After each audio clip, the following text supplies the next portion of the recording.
Hello दोस्तों, refix India के YouTube channel पे आपका फिर से स्वागत है। तो दोस्तों, आज की वीडियो में हम बात करेंगे। हमारे पास सेट है जो कि सैमसंग कंपनी का सेट है और फिलहाल इसके अंदर जो प्रॉब्लम है वो मैं आपको सबसे पहले दिखाता हूँ किस तरह की दिक्कत हमारे को इसके अंदर देखने के लिए मिल रही है। तो अगर आप यहाँ पे देखेंगे तो जैसे ही हमारा सेट स्टार्ट होता है तो ये हमारा ओवर ब्राइटनेस कंडीशन में ये जा रहा है हमारे पास। तो इस तरीके के पैनल आपके पास भी आते हैं रिपेयर होने के लिए और आपको प्रॉब्लम आती है रिपेयर करने में। तो देखिए दोस्तों, पैनल को सबसे पहले हमारे को ये चीज़ कंफर्म करनी पड़ती है, पैनल के जो सर्किट होते हैं वो किस तरीके से काम करते हैं, क्या क्या पॉसिबिलिटी होती है इसको रिपेयर करने की। कई बार ट्रैक शॉर्ट होने से भी इस तरीके की दिक्कत आती है और कई बार गामा सर्किट से भी इस तरीके की दिक्कत आती है। लेकिन कई पैनल ऐसे होते हैं जिसके अंदर हमारे को गामा सर्किट दिखता ही नहीं है।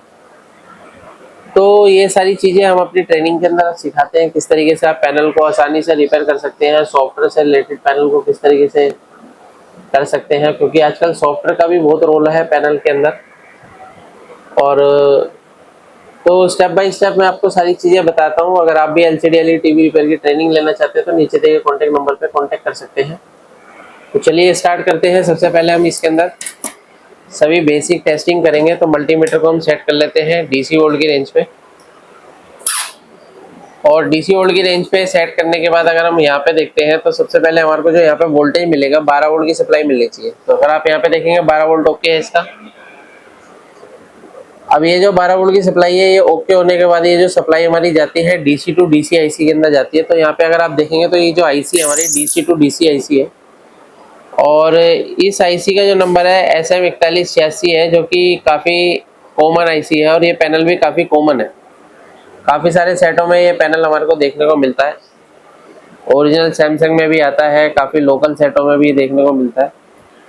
तो देखिए, अगर आपको इसको रिपेयर करना है तो हमारे को सबसे पहले इसका एक सीमेटिक चाहिए होता है। सीमेटिक के द्वारा अगर हम काम करेंगे तो प्रॉपर तरीके से हम पैनल की फॉल्ट फाइंडिंग कर सकते हैं। डीसी टू डीसी सर्किट का किस तरीके से आपको फॉल्ट को डायग्नोस करना है, ये सब चीज़ें मैं आपको इस वीडियो के अंदर बता रहा हूँ।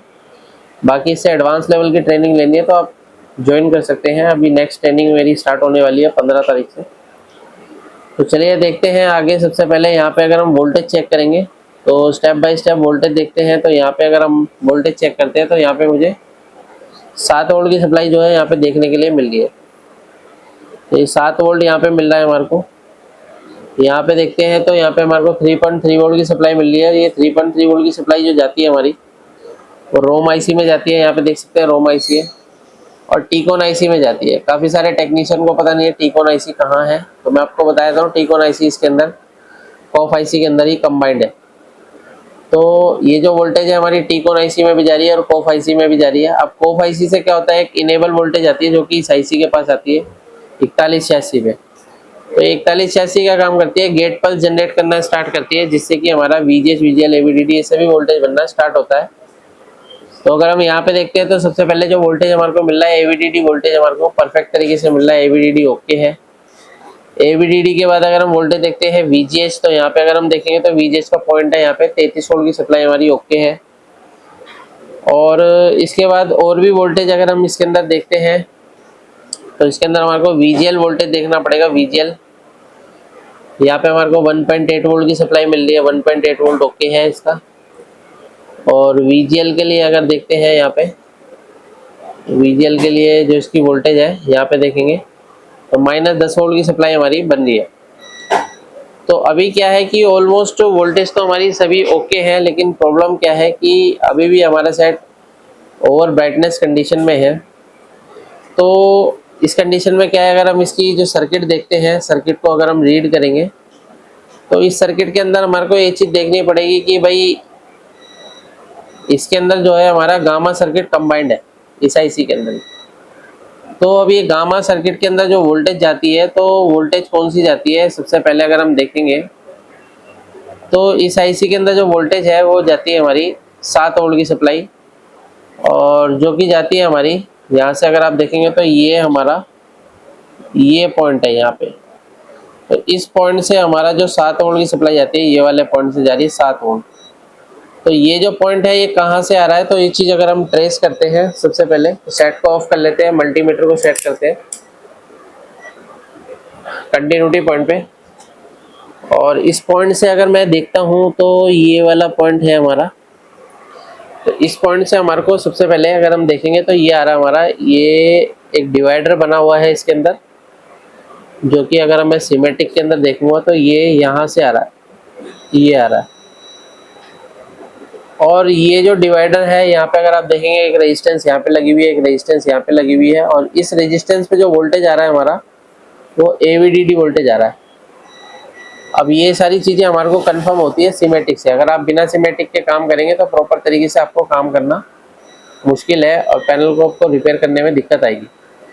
तो अभी क्या है कि यहाँ पे अगर हम वोल्टेज चेक करते हैं तो सबसे पहले हमारे को यहाँ पे डिवाइडर के पॉइंट पे वोल्टेज चेक करना है। तो यहाँ पे हमारे को 7 वोल्ट की सप्लाई जो है मिलनी चाहिए। तो अगर हम सेट को ऑन करते हैं, दोबारा से वोल्टेज चेक करते हैं यहाँ पे,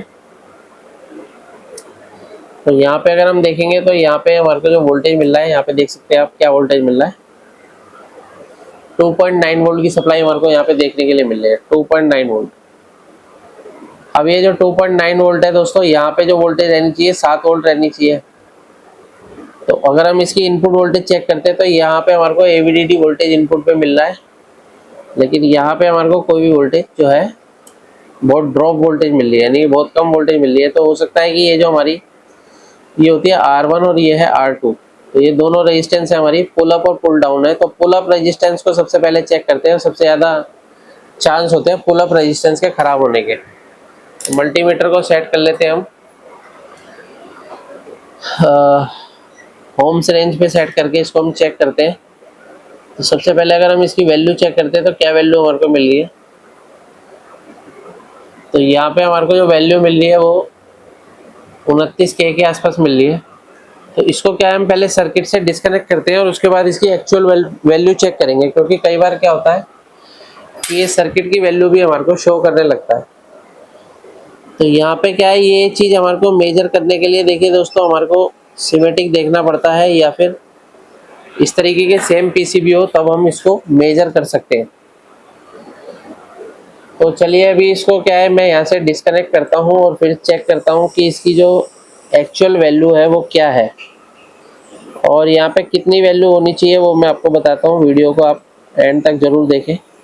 अगर आप चैनल पर नए आए तो चैनल को सब्सक्राइब ज़रूर करें, ताकि आपको नई लेटेस्ट वीडियो मिलती रहे जो पैनल से रिलेटेड रहती है। तो इसको क्या है, मैंने अभी यहाँ से अगर आप देखेंगे तो डिस्कनेक्ट कर दिया है, और यहाँ पे अब हम इसकी वैल्यू चेक करेंगे। ये डिस्कनेक्ट इसलिए करा है क्योंकि मैंने यहाँ पे, क्योंकि हम इसको निकाल के चेक करेंगे तो इधर उधर भागता है, तो यहीं से आप लगे लगे इसको चेक कर सकते हैं। तो अभी अगर हम इसकी वैल्यू चेक करेंगे तो हमारे को इसकी 114 किलो ओम हमारे को यहाँ पे मिल रहा है, जबकि ये जो रेजिस्टेंस है ये 25 से 27 किलो ओम की होनी चाहिए, जो कि हमारे को सीमेटिक में दिखा रहा है। तो इसको हम क्या है, रिमूव करते हैं यहाँ से, इसको ऑन कर लेते हैं SMD को, और यहाँ से क्या है, इसको हम रिमूव करते हैं। तो अगर आपके पास भी देखिए पैनल आते हैं और पैनल को प्रॉपर तरीके से रिपेयर करना चाहते हैं आप, और अपने काम को आगे बढ़ाना चाहते हैं, तो आप एक बार ट्रेनिंग ज़रूर लें। तो ये मैं यहाँ से निकाल लेता हूँ, और ये जो रेजिस्टेंस है मैं अपनी दूसरी PCB में से निकाल के लगाता हूँ। तो ये PCB मेरे पास स्क्रैप की है, तो यहीं से सेम प्लेस से हम निकाल के लगाएंगे। ये जो रेजिस्टेंस है देख सकते हैं आप, ये मैं निकाल लेता हूँ यहाँ से और इसको लगा देता हूँ यहाँ पे। तो ये रेजिस्टेंस जब हम लगाएंगे तो इसको हमारे को परफेक्ट तरीके से लगाना होगा, ताकि हमारा जो काम है वो प्रॉपर तरीके से हो।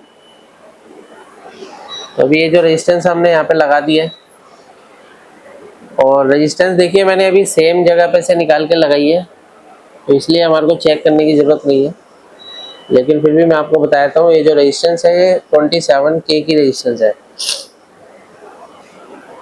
तो अभी क्या है, इसको हम दोबारा से चेक करेंगे। यहाँ पे वोल्टेज, मल्टीमीटर को सेट कर लेते हैं। यहाँ पे जो वोल्टेज हमारे को मिलना चाहिए वो 7 वोल्ट के अराउंड मिलना चाहिए। तो अगर आप यहाँ पे देखेंगे तो मुझे 7.3 वोल्ट यहाँ पे हमारे को मिल रहा है, 7.35, यानी कि वोल्टेज हमारा ओके है। तो अगर हम देखते हैं कि इसकी क्या कंडीशन है, पिक्चर अगर हम देखते हैं तो यहाँ पे अगर आप देखेंगे तो पिक्चर हमारी बिल्कुल फर्स्ट क्लास तरीके से ओके हो गई है। सो दोबारा से मैं ऑफ करके ऑन करके दिखाता हूँ आपको। तो अभी देखिए सेट हमारा ऑन हो गया है सैमसंग का, और ये परफेक्ट तरीके से ओके चल रहा है। तो इस तरीके से आप किसी भी सेट को आसान तरीके से रिपेयर कर सकते हैं, चाहे पैनल हो चाहे सॉफ्टवेयर हो। अगर आपको रिपेयर करने में दिक्कत आती है तो आप ट्रेनिंग लेके काम करें, जिससे कि आप परफेक्ट तरीके से काम कर सकते हैं। वीडियो आपको पसंद आए तो वीडियो को लाइक करें, शेयर करें, कमेंट करें। Thank you friends.